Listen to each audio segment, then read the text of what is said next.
Ba-da-da-dum. Ba-da-da-dum. Ba-da-da-dum. Ba-da-da-dum. Ba-da-da-dum. Good morning, evening, afternoon, whenever you happen to be listening to this, and welcome to Calling the Game, an opportunity for a sports writer and historian and scientist to get together and talk about all things sporting good. I'm Chris Lynch. I'm Thomas Villone Jr. And man, the NBA trade deadline was actually kind of interesting this year. There were some big moves made. Yeah, so while we were suffering through movies on Sunday night, don't worry, we'll talk about that later. The Pelicans and Sacramento Kings were making a big time deal that looks to change the face of the NBA.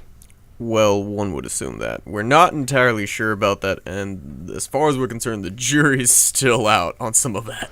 Well, I mean, it was a 30-point loss with Boogie and Anthony Davis both playing well for New Orleans at home against James Harden and the Houston Rockets. Now, granted, it was only the first game that those two had played together, so it's going to take some time to gel, especially in the middle of the season. You've already built up routines, gigantic changes, and Houston's pretty good. So, well, there's that too. Yeah, so I'm willing to cut them a little bit of slack for that game. Okay. Now, besides that, though, there were some other big deals. Ibaka's gone to the Raptors. Yeah, Orlando is blowing up their operation, and Toronto they're going all in. They are going all in for this season. They're one of the few competitors outside of maybe Boston who actually stands a chance at taking on Cleveland. I would say there's actually now 4 teams in the East that, of course, Cleveland, Boston, Toronto, and I really do think Washington. You think Washington's got something now? I really do, and it boils down to, I believe wholeheartedly in John Wall, and I believe wholeheartedly in Bradley Beal to give a fight in the backcourt. I don't expect them to keep up. I would not expect them to win, but if it's a second-round series between the Wizards and the Cavaliers, that's going to be some really entertaining basketball.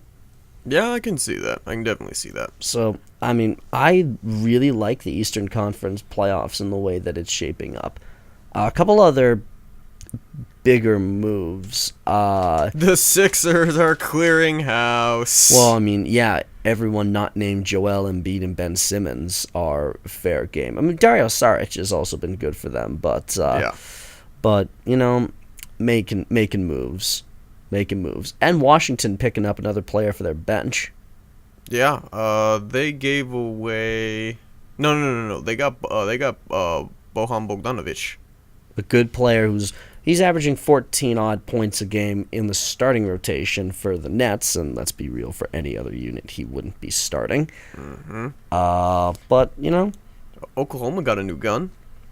Who'd they pick up? They got Taj Gibson. That's right, and Dougie McBuckets. Yes, he was part of that deal as well. Yeah, so I really like that deal for OKC. I think Taj Gibson is a good pick-and-roll player. He's an underrated player when it comes to footwork in the post. So I think that he can provide another scoring option for OKC to go with Russell Westbrook. The trade I'm actually quite interested in is Lou Williams, who was also unveiled in that. Yeah. Lou Williams going from L.A. right after Magic took over the reins. Do the Lakers have anything left? They got a whole bunch of young talent and Luke Walton. I'll take Lou Walton, but if the door just keeps spinning open and shut, how do you build a team? Like honestly, how do you go about structuring something if there's no sense of stability? Brandon Ingram is not getting moved anytime soon. Well, okay. Luol Deng is also there, isn't he? Yeah, he's washed up and old and kind of useless at this point. Yeah, but you need some veteran presence. You need some. You do need some veteran presence, but I think that's what you're going to have to do in the offseason and go and pick up free agents, because there are still a lot of people who would want to sign with the Lakers because it's the Lakers. I'm serious. There are people who would want to sign free agent deals. Paul George is actually one of those guys who has said that he would be very interested in signing a free agent deal with the Lakers when the time came. So, you know, all things considered, I think that LA will be okay. But for right now, I'm going to enjoy their suffering this season. They're gonna keep suffering for a while the way they keep playing and the way they keep moving their players around, in my opinion. I am completely okay with this. Well, I know you are. Oh yeah, the league can deal with the Lakers being bad for a little bit. Also, Nerlens Noel. That was what I was about to talk about, actually. Nerlens Noel has gone to the Mavericks. That's a great move for Dallas. And that's fantastic. They have long-term big man security now, in theory. Yeah, they can hand the reins from Dirk to Noel, assuming that he ends up staying there for long term. Not to put Nerlens Noel on the same sort of level as Dirk, which is horrifically unfair and unearned, but I like that deal. I think that Philly needed to clear up some space. They still have a whole bunch of draft picks. They will probably have. Well, actually, they need LA's pick to fall out of the top 3 in order for them to get it, because the Lakers have got the Sixers have got the Lakers draft pick, but it's top 3 protected. Well, here's the thing: isn't Noel a restricted free agent at the end of the year? Either at the end of this year or next year. I'm not sure which. Okay. Well, the other major benefit for Noel going to Dallas, Rick Carlisle. That's right. Rick Carlisle will make something out of Noel. A high-quality coach down there. And getting Andrew Bogut in return for them is kind of an interesting move. I actually really like Bogut being on the same team with Joel Embiid. That's going to be interesting. That's going to be very interesting to see.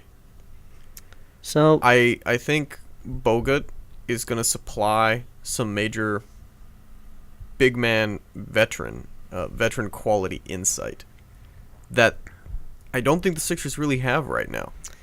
Yeah, they don't. The Sixers are a very young team, but I remember hearing a lot of people, namely Charles Barkley, say this. A lot of the players in today's day and age are 24, 25, 26 years old. Yep. For a lot of locker rooms, the oldest player on these teams is 28, 29 years old, and you don't know anything at that age. You need old guys, like 30-some-odd guys, to teach you how to be pros. It's not that you don't know anything. It's that... Comparatively, I mean. It takes a very, very special talent at that age to have the wisdom that some, Kevin Willis might have, or some Vince Carter might have. It's not something that you can just pick up and walk out the door with. This is something that's acquired over many years. Yeah, that's fair. So, I like the deals mostly that we saw at the deadline. I really like the Celtics standing pat and not trading for Paul George or Jimmy Butler. Yeah. I really like it. I think that they can be competitive with the Cavs in the Eastern Conference. I think they can make the conference finals this year. Call me a homer and call me crazy, but I really think they can make the conference finals this year. Okay, so the question that I need to ask you now is, who's the big winner? Who's the big loser? Assuming they can re-sign him, I think New Orleans is the biggest winner because they got Boogie. But they need to A, sign him to a longer-term deal, and B, they need to put some backcourt players around him. But I love that deal for them. I absolutely love Washington picking up Bojan and deepening their bench a bit more. And I love Dallas getting Noel. My 2 winners, get the Wizards with Bojan, and Dallas with Noel. Mm-hmm. Now, the big loser? Go ahead and say it. It's the Kings, as far as I'm concerned. They traded away their prize horse. I mean, that's what Boogie was at that point to them. They traded away their prize horse for not a lot in prospective return, in my opinion. No, that's completely fair. I mean, I will try and look at things a little bit positively from the Kings' perspective that Boogie, as much as I love his talent, I really don't like the way he carries himself. I really don't like the way that he has conducted his business on the court. And true, he has been subjected to a terrible organization for his whole career. That's no excuse for all the technical fouls. That's no excuse for not handling your emotions. That's absolutely no excuse for not conducting yourself in a more mature and more competent way. Now, if I wasn't going to say them, I'd say the Magic. Yeah, I actually think the Magic are the big time loss because we had no expectations for the Kings coming into this season. Though actually I watched highlights of last night's game between the Kings and Denver, and Willie Cauley-Stein looked good. Buddy Hield looked good coming off the bench. Really? And knocked down some good shots, had some nice assists, moved the ball around pretty nicely. And they won by 16 points over a team in Denver that can really score. And their center Jokic is one of the most underrated players in the game. So I like what I saw from them last night. I hope for their sake that it continues, but it does look like on paper that the Kings are the biggest losers out of the trading deals. But the Magic, I think, were the team that, because they traded for Ibaka and blew up whatever they were trying to build around Oladipo, I think they're ultimately the season losers at the trade deadline. All right. That's the trade deadline for the NBA, and now let's move on to some quick NBA games. Okay, so first up is Celtics Raptors. All right, big game, big opener. Yep. Ibaka's first game with the Raptors. This game is going to be up in Toronto, and the Celtics stayed pat, but they will be missing three big pieces. Jaylen Brown, Avery Bradley, and Gerald Green will all be out. Oof. Anyone out for Toronto? Patrick Patterson. But they got Ibaka. Yeah, but Patterson, I mean, he is a big player coming off their bench for them, but simply if Isaiah Thomas and Al Horford keep firing on all cylinders, which is certainly possible. And also that last game against Chicago, Marcus Smart got absolutely hosed with a last foul call that Butler drew, which was a horrific foul call. So they should have 38 wins, not 37 at this point. They should have won 5 in a row going into the All-Star break. Yep. But that's neither here nor there at this point. I'm calling it straight Celtics. They may be out players, but Toronto has lost a lot of momentum coming into the season. I like the fact they got Ibaka, but I don't think that's enough to stop Isaiah Thomas on the offensive side and just the collective Boston defense. I think this has the makings of a trap game for the Celtics. You think so? I think so. I think that they're going to come out with... I think they'll play very well. I think it'll be a close game. But I never feel good about facing that Toronto crowd because, give their fans a lot of credit, that is a loud building to play in. For any sport, for hockey or for basketball, that is a hard building to go to. So I think it'll be a hard game. I think it will be a 2 or 3 point victory. I will take the homer pick and go for the Celtics, but I would be careful of this game. I still think the Celtics have too much firepower and that their defense is too solid relative to the Raptors. All right. Let's see. Look at some quick stats. The assists per game: Boston 25.1, Raptors 18.6. The rebounds per game, Raptors have a mild advantage, so I have to give them credit where credit's due, but just Boston's ball movement on the offensive end and the way that the game is played now. As much as I like defenses, you need a superb defense to be able to implement a strategy like that, and I don't think the Raptors have it. Yeah, I mean, you also need... What you need more specifically is perimeter defenders. And let's be real, who's got the better perimeter defenders? And true, Avery Bradley's going to be out, but Marcus Smart on perimeter defense. That's why he's on the team. Yep. So I'll give this one to the Celtics by 7. Let's go 110-103. Give me the Celtics by 3, 104-101. All right, next up. Spurs versus the Clippers. Okay, so I don't think Chris Paul is going to be back. Yeah, Paul is not going to play in this game. He's listed as out. Manu Ginobili and Pau Gasol are both out for the Spurs. So I think that I don't know what to think of the Clippers, to be honest. The Clippers are the Achilles heel to the Spurs. Mm-hmm. It is, as a Spurs fan, the Clippers are one of the few teams that I look at and I go, crap, we're facing them. Yep. But here's my ultimate deal with the Clippers. If Chris Paul is on the floor, they have a chance to beat absolutely anybody, including the Warriors. And they only lost by 10 points against Golden State last night in Golden State. And that's without Chris Paul. And I think this game in LA, Spurs' first game off of the break, off a tough loss, I think that the Clippers have got this one at home. I think I'll take them by 5 or 6. I hope I'm not being disrespectful to the Spurs by saying that. No, actually, I'm going to go with the same assessment, actually. As much as I love the Spurs, the Clippers are constantly proven to be a thorn in the Spurs' side. And that's because the Clippers have built themselves on sheer athleticism. Yeah, and that's the one thing the Spurs have difficulty dealing with. That being said, I agree with you. It's the Clippers by 5 or 6. I'll go... This will be a 100 to 95. 195. Yeah. I think, because I'm not sure I'm not sure what to expect out of the Spurs offense is my question for offensive pacing.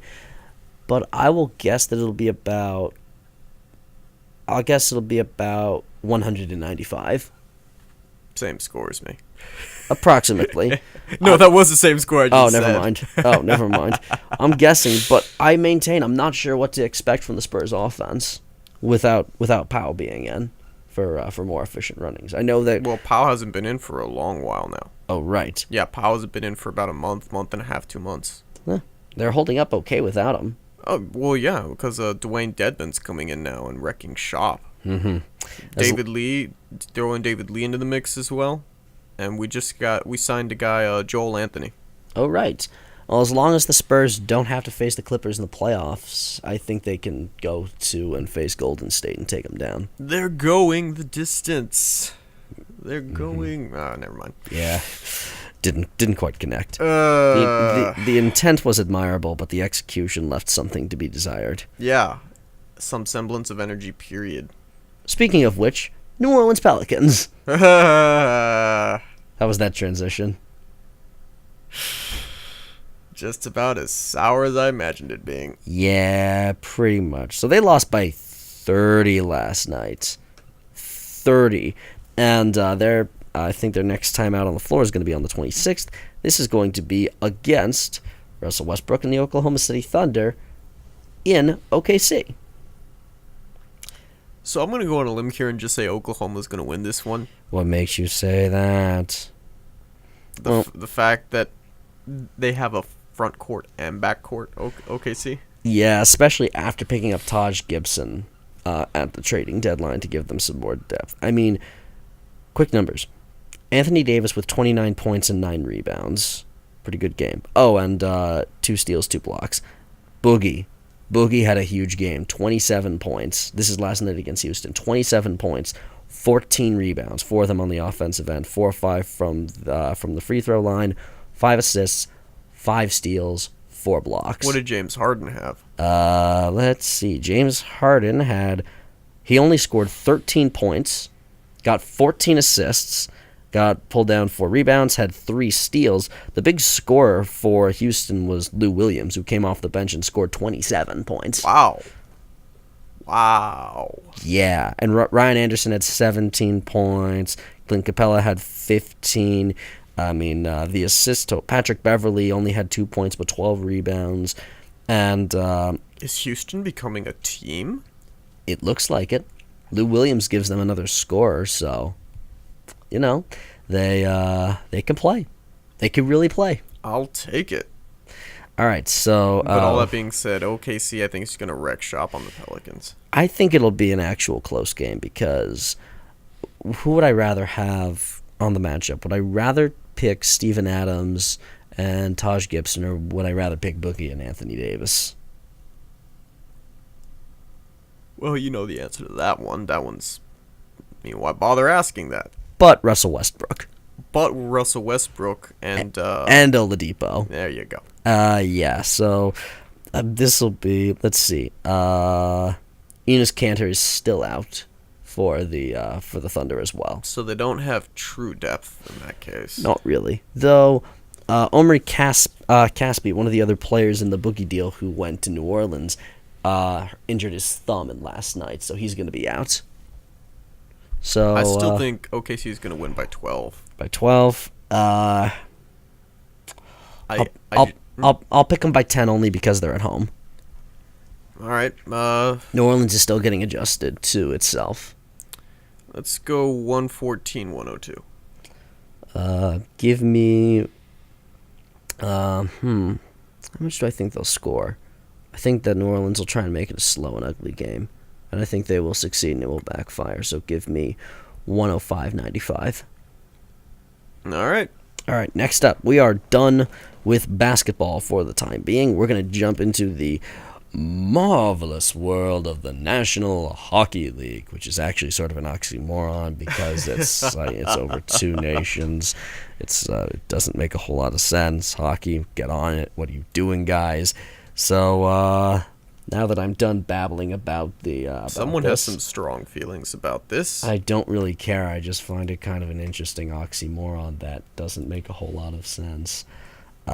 So let's talk about a matchup between two young teams. Well, okay, one young team, one team that's got some experience on their side, and both exciting teams. The Edmonton Oilers are traveling to the capital of the United States to play the Washington Capitals. Some mild sentiment there. I don't really like them. I'm still bitter about them knocking us out in 2012, and by us I mean the Bruins.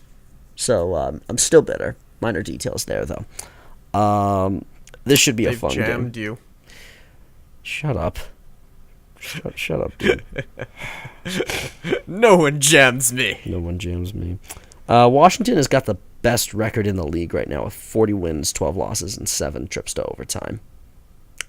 They are an exciting unit. But Connor McDavid, 68 points on the season. Well, then, when you put it that way. 68 points, 48 assists, and 20 goals. Just Connor McDavid. He is a monster. And Edmonton is surprising people with how well they're playing. I mean, I think people thought that they would be a playoff team, but I'm not sure people thought they would be this good.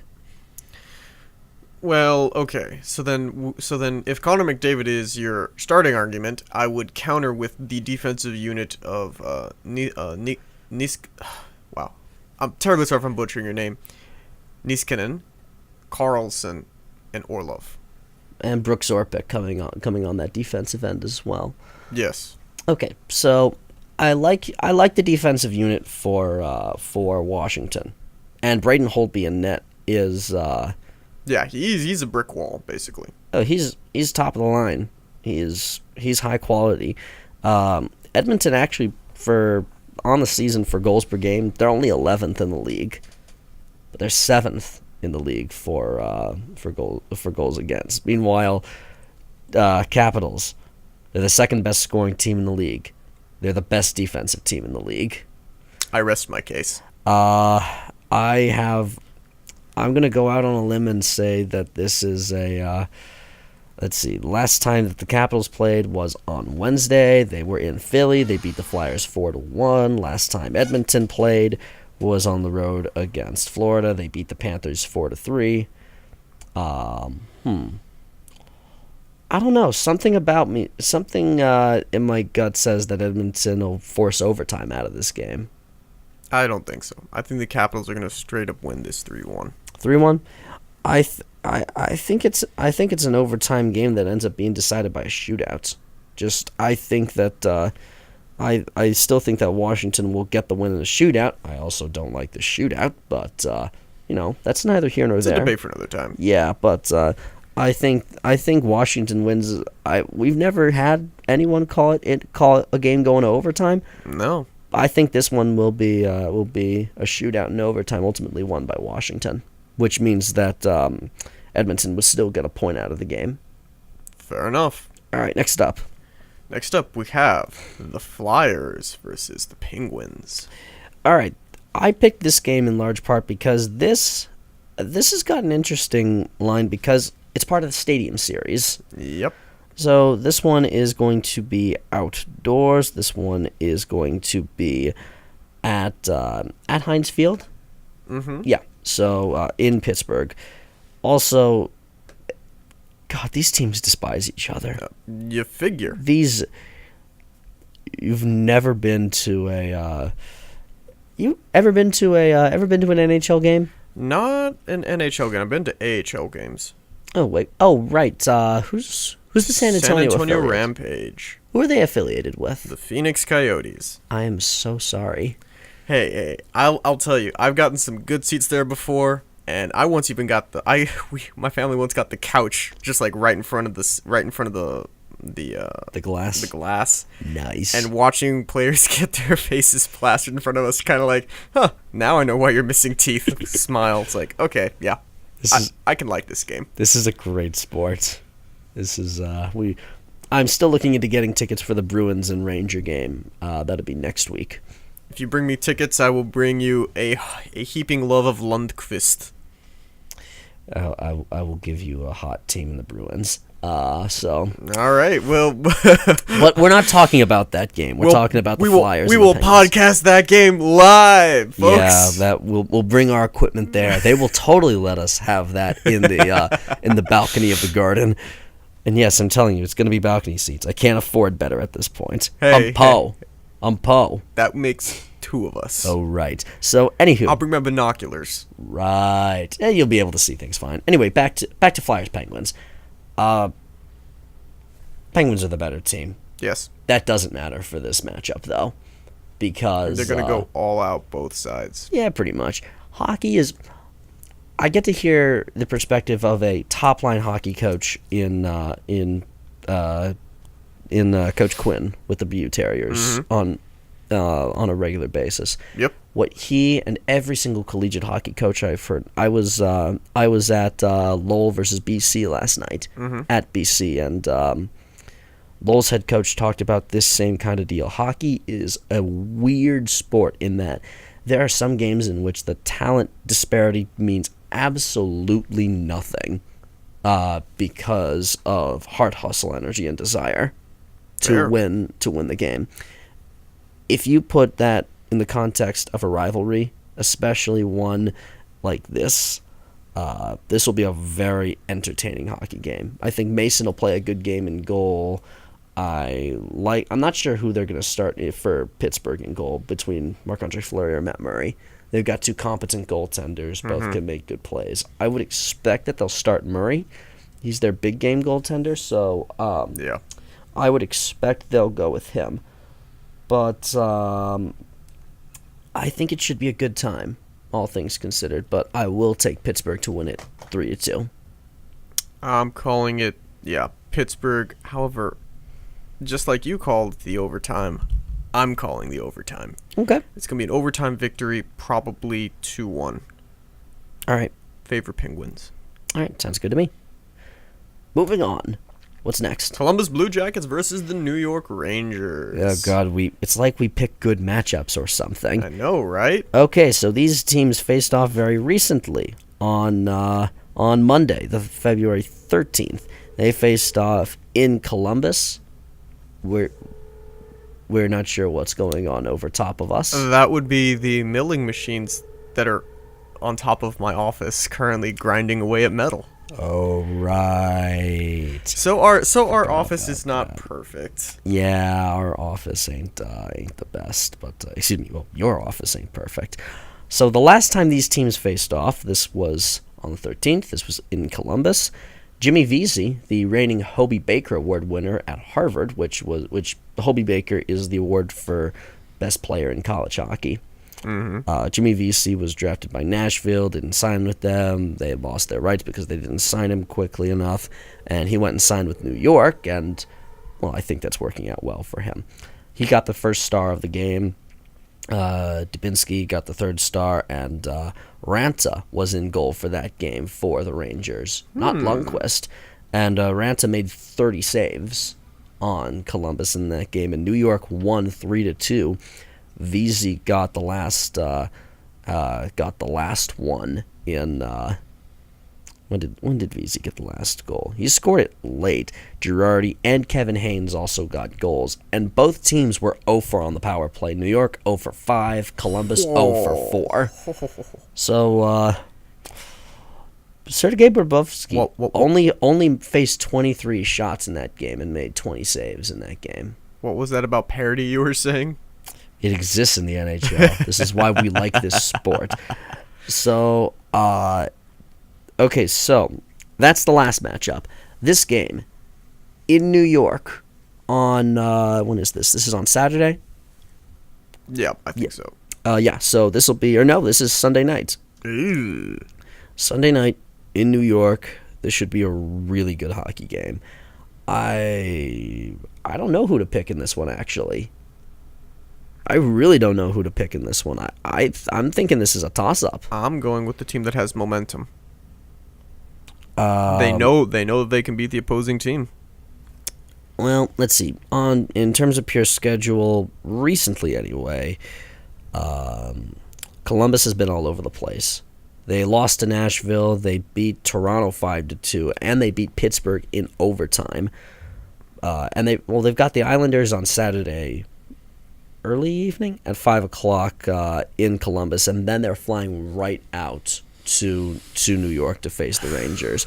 New York is in New Jersey at the Prudential Center to face the Devils at 5, and then they're taking the bus back across the George Washington Bridge to play the Blue Jackets at Madison Square Garden on Sunday. So both teams are playing the day before.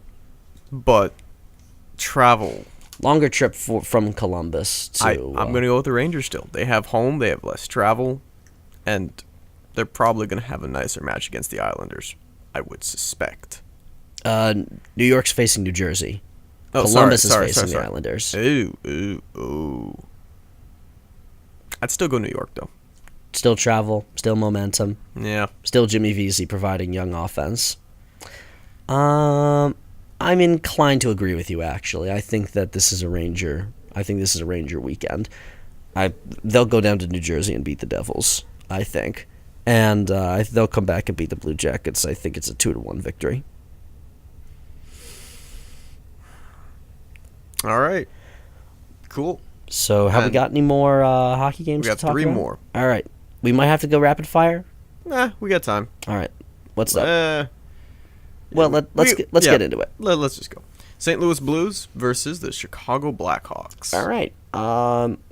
These teams are interesting. St. Louis is a competent defense on penalty kills. They're the 4th. Okay, so figure this one out for me. First off, this game is going to be at the United Center on Sunday. All right. In Chicago. That place is legendary. You have my interest. That place is legendary for being an amazing place to play. Uh-huh. If you play for the Chicago team. So I'm going to get to sort of experience Chicago. I'm going out to cover the who is it? I'm going out to cover the Frozen Four, which is at the United Center this year. Nice. So that's going to be a good time. But for right now, St. Louis is they have the 4th best penalty kill in the NHL. They are 21st in goals against. Say it ain't so. Say it ain't so, Joe. Say it ain't so. Yeah, I'm trying to figure this one out just as hard as you are, and it's not really working for me. Just like this isn't working. How? Meanwhile, you want to find something even more interesting? Chicago. They're 8th best in both goals per game and goals against. They have the 17th best power play. Oh, and their penalty kill? They're 28th in the NHL. Tomas's brain is trying to figure this out right now. I wish we had a video camera, because the second he told me that last stat, my face just contorted in pain. I think my brain is actively trying to drill its way out of the back of my skull right now. Trying to piece together what you just heard, because Chicago is the 8th best team in goals against. They are 3rd worst in power play defense this season. Yeah, I don't my get it either. my numbers don't work. At some point, you have to throw that out when talking about this sport. It doesn't make logical sense all the time. In fact, most of the time, it makes no I sense. feel like I need advanced metrics on my advanced metrics. Yeah, you probably do. Patrick Kane having another remarkable season, 63 points, 23 goals, 40 assists. Kane's a Hall of Famer. Yep. Walking right now. So, this one in Chicago. I'm calling it Chicago. Blues coming off a loss at home against the Panthers. Chicago coming off a 6-3 victory over the... Oh, Shark, they beat the Coyotes. Lottie freaking da. I'm so amazed that you beat a garbage hockey team. So, yeah, this will be in Chicago. Taking the Blackhawks 4-2. I'm with you on that one. All right. I'm with you on that one. All right, what's next? Nashville Predators versus the Buffalo Sabres. Is it safe to say that I picked this one mainly so I could talk about Jack Eichel? I kind of like Jack Eichel. Is the Pope Catholic? I hear he is. Recent statements have convinced me possibly otherwise. Just saying. I mean, you did see what he actually said, right? Yeah, I did. Yeah, I did. So just throwing that out there. We are not affiliated with the media. We are our own little isolated world. The end. Yeah, we actually know what's going on, and we know what people are actually saying. Have you found something? No, officer. Have you found something? No, we haven't. Have you found anything? We ain't found shit. You're gonna have to censor that out. That's not getting censored. Okay, we're just gonna leave it as in for pure references. I'm good with that. I'm totally good with that. I mean, I can blame Mel Brooks, can't I? Yes, you can blame Mel Brooks. It's much like how Eminem told us in a couple of his songs. Music can alter moods and talk to you. Well, can it load a gun for you and cock it too? Well, if it can, and the next time you assault a dude, just tell the judge it was my fault, and I'll get sued.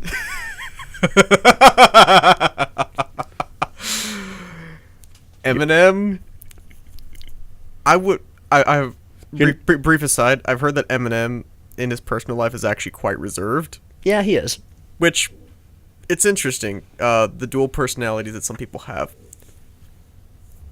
Anyway, back to hockey. Anyway, yeah, so hip hop to hockey. Okay, so Eichel in his play, former Terrier, he's only played 39 games. He missed a big chunk of the opener of the season with an ankle injury. Mm-hmm. He's played in 39 games.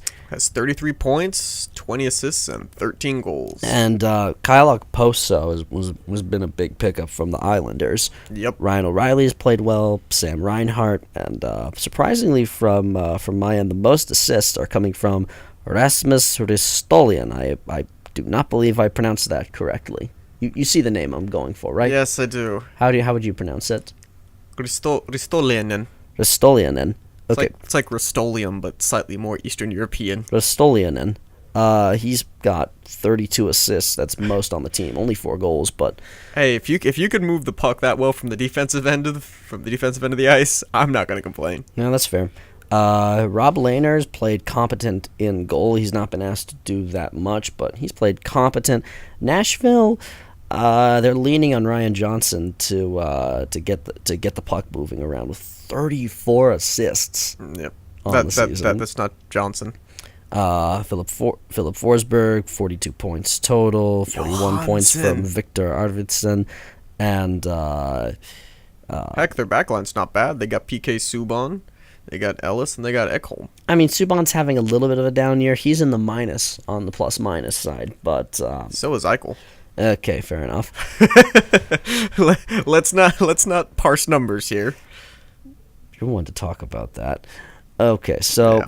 I think this is a fairly even matchup. I think this should be an entertaining game. Where is this game going to take place? This one is going to be in Nashville? Need to make sure I have this right. I think it's the Sabres. In Buffalo. Yeah. Okay, so remember my consistent references about, this is in Buffalo on Tuesday, 7 p.m. Remember, I keep talking about home ice advantages? Yeah, I'm going to go with this one in this case. With you'll take Buffalo over Nashville? Buffalo, I'm going to call Let's go 3-2. I think 3-1. Need to make sure I have this right, but Nashville coming off of, wow, they beat the Avalanche. They beat the Colorado Avalanche, the worst team in the league. I am so shocked that they managed to do that. But this is coming off of an overtime loss against Calgary, a loss at Minnesota. They've been up and down, and that's being kind of generous. Buffalo's schedule I need to take a quick peek at, because the Sabres' last game was a 5-1 loss at home against Chicago. All right, well, that one's kind of obvious. Yeah, anyways, in Buffalo against Chicago, they're really good. So yeah, I'm wrapping up here for my last few points. But they've won 3 of their last 4 games against Ottawa, Colorado, and St. Louis. So I have faith. I have faith that Buffalo will find a way to win. That Eichel will play well enough to win. Last one, Toronto Maple Leafs versus the San Jose Sharks. All right, so in San Jose. Yeah, this one on the West Coast. Toronto's got the best power play in the NHL. They're 6th in the league in goals per game. They've got the best power play offense in the game. Austin Matthews, wow. A balanced total performance so far this season. When calculating point totals, you'll have some people who have competent all-around performances. Some people have more points, more goals than assists. A lot more people have more assists than goals. Austin Matthews has got a very balanced performance, all things considered. 52 total points, 28 goals, and almost as many assists. And cut. I need the battery. Yep. Welcome to technical difficulties, folks. We will edit all of this out. No, we won't. Battery fell out. You got cool. that. Okay, so I can still see all the waveforms. I'm going to do the last bit of this podcast without my headphones in, because my headphones need batteries to work. So I like Toronto in this matchup. San Jose, they're a powerful defensive unit. They're 3rd best in goals against. Martin Jones has proven to be an incredible pickup for them after last season. Their only main injury is DeMello. So, my only concern, and I think this is the only real concern you can have about the Sharks, is they are old. They're still putting a lot of mileage on the legs of Big Joe Thornton and Patrick Marleau. They are old. Brett Burns is giving them a lot of play. He's up top with 64 points, but Pavelski is getting up there. Logan Couture has been there for a while. Joel Ward, we're getting a little bit younger, but still, this San Jose Sharks unit is old. There's only so much you can do when in hockey when you are that old. Chris, you keep mentioning that they're old, and might I remind you, the Spurs were considered to be old for about a decade straight. And look, different sports. Basketball has you running up and down a court. Does it have you getting hit into boards and skating? In Eastern Europe, it does. We're not in Eastern Europe, though. All I know the Spurs right. recruit from there. They recruit from everywhere, but we're not. Hockey is a much more physically demanding sport. All right. And you know it, too. It's no slouch, but I will take Toronto to win this game, and I'll pick them 4-2.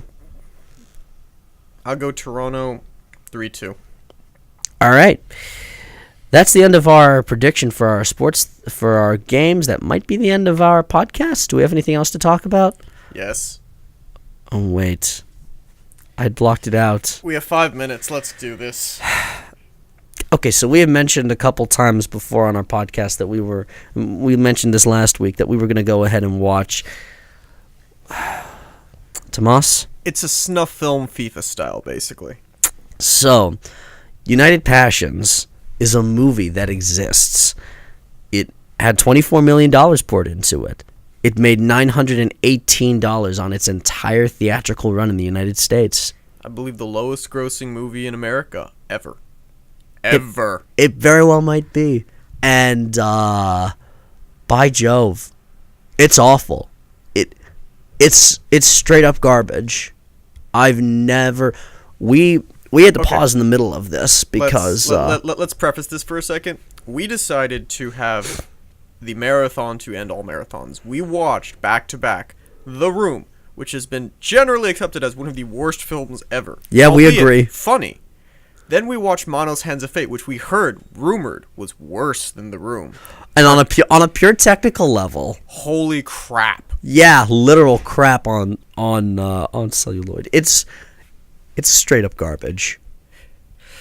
And I mean, granted, Monos was made by a fertilizer salesman who had a bet that he could make a movie because he thought the process was that easy. Yeah, so it's a heaping pile. Also, folks, it's public domain as of now, so you might want to consider going on YouTube and watching all 108 minutes of it. I mean, it's bad. It's very bad, but it's mesmerizingly bad.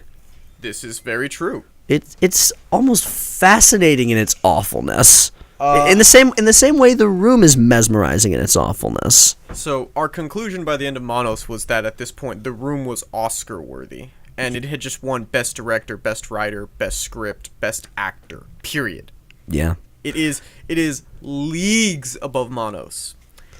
And then we decided to finish off the night with United Passions. And boy, did we learn that was a choice to regret. Yeah.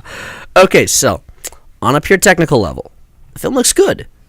The cinematography is nice. It's actually quite avant-garde in some aspects. One would argue. The film looks nice. The settings are good. The costume pieces are very good. It's believable in the sense of it looks like we're actually in the time and place that we're supposed to be. And this is where it goes horribly, horribly wrong. The writing is absolute garbage. It's not garbage. The writing is acceptable. The problem is that the premise of the movie and the presentation is so bad, and I mean so awful on so many different levels. For one, this film is racist against the English. And we are being generous when we say racist against the English. For the record, this is an English language, French-made movie primarily. And they do every single thing in their power to make the English look as awful and racist and sexist as humanly possible. And then they go and they take every one of FIFA's scandals and portray them in a good light. Ladies and gentlemen, portraying scandals in a good light means you have an ego. And by the end of this movie, I'm fairly convinced that had this movie been released at the time of Sepp Blatter's unanimous resignation, if you will, he would have been hung on a hook and paraded around France. Tomas, the theatrical release of United Passions was released at about the same time the United States announced their investigation into FIFA. It was just before. I wish they had coincided perfectly, because then I would have had the satisfaction of knowing that this heaping pile was released when Blatter was being basically tortured to death. Yeah, it was interesting. So, being generous. All things considered, it's the only film I've ever watched that has genuinely made me angry. Not at the subject theme, but at the film itself. Moreover, you took every single positive quality that this film had and ruined it. Tim Roth. You destroyed cinematography as I know it with your shit. Tim Roth, the actor who is very talented and has done good work beforehand, who portrayed Sepp Blatter, apologized for his involvement in the film. That is the bare minimum of what he needed to do. Because have you ever watched a movie and just felt sinful, felt disgusting? Yeah. For having watched this character be portrayed this way?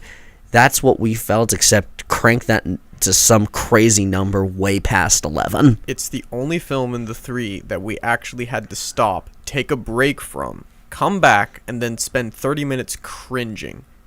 I mean, genuinely, I was angry and in pain by the end of the film. It was the longest of the 3 movies, and that it should we have watched. not had that title. It should not. I would have watched The Room 1.5 times over. At least The Room is entertaining in how bad it is. It's balancing so perfectly on a so horrifically awful, it's good kind of way. I would actually recommend The Room as a don't make it this way. Yeah, definitely.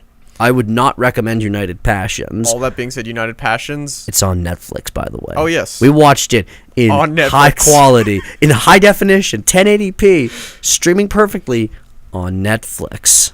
So, ladies and gentlemen, I nominate United Passions as the worst film of all time, not because of its bad quality, which there is certainly plenty of that, but because you have single-handedly ruined cinematography in a way that would make the North Koreans not just proud, but they idolize. Yeah. Thank you, FIFA. Thank you for ruining what little hope I had in you left. That's quite a cheery way to end off our podcast. It's quite a cheery way to do it. Well, guess what? When we are back, when we're back next week, we should have a whole lot more.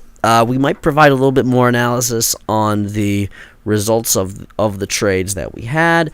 We may what else could we have? We'll have more Six Nations. Yep, Six Nations will be back next week. So more rugby talk. I might take some time to talk college hockey at that point because we're getting into trophy season. Go for it, my friend. And it's what I cover. So, all right. I might talk a little bit of college baseball since that's kicking off and getting underway. And I've got friends who are going to be drafted. In fact, a couple of my friends, my friend Pat Rotolo, just recently signed a contract to go play in the Giants organization. He went to UConn for his undergrad career. So that sounds promising. And was a good closer with the Whitecaps. So sweet. Yeah, so it's pretty good.